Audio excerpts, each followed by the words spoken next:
Сіріңкеңіз бар ма? Сіріңкем жоқ. Ана темекінің зияны екенін білесің бе бауырым? Білем аға. Негізінен бір үйренген соң тастау қиын екен. Кейде оның зиянынан пайдасы да бар.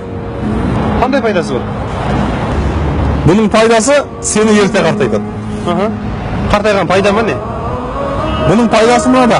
Сен қартайған соң қоғамға сыйлы адамға айналасың. Қоғамдық көлікке, автобусқа мінгенде атакеңіз деп саған орын беретін болады. Бірақ сенің ол кезде жасың небәрі 25-те болады. Бұл бірінші пайдасы. Ал екінші пайдасы, сен бұл темекі шеккеннен кейін 10 жылдан соң жарық жұлдызға айналасың. Бүкіл көшедегі адамдар сені танитын болады. Мен жұлдызға айналам ба? Сен жұлдызға айналасың. Қалай жұлдызға айналам? Себебі мына темекінің сыртындағы адамның орнына 10 жылдан кейін сенің суретің тұрады. Бүкіл темекі шегген адамдардың төс қалтасында жүрегіне жақын жүресің. Сол кезде сен танымағанда мен танимын. Бұл екінші пайдасы.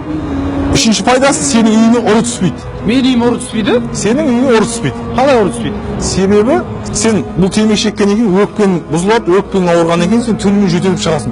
Сенің деген дауысын естіген ұрылар, мына шал әлі ұйықтамапты ғой деп сенің үйіңе ұрыққа түспейді. Олар қайдан білсін? Сенің жасың 25-те екен. Аға, шыны керек ше, мен мынаны шегіп жүргеніме 6 жыл болды. Мен 1 грамм жөтелмеймін. Сен қазір жөтелмейсің. Себебі сен қазір жассың. Сенің денсаулығың сыр бермейді. Бір уақыт келеді, осы істеген ісің өкінетін боласың. Бауырым, мына темекі шеккеннен сенің 2 минут уақытың кетеді. Ал темекі шегіп болғаннан кейін бұл темекі сенің 15 минут өміріңді қысқартады. Сен қазір өзіңнің достарың арасында темекіні шегіп, өзінше бір мақтанып тұратын шығарсың. Бірақ бұл темекіні мал жемей қойған шөптен жасаған. Сондай бір мал жемеген шөптен жасалған затқа бағынышты болған сен неткен әлсіз едің бауырым.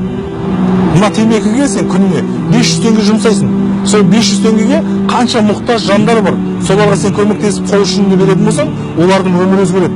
Оның үстіне сен сауыққа кенелесің. Бауырым, мына денсаулығың саған аманат.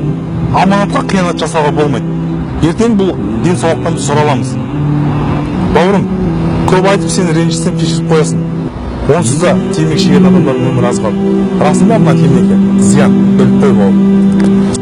Бауырым, темекіні қой, жарай ма?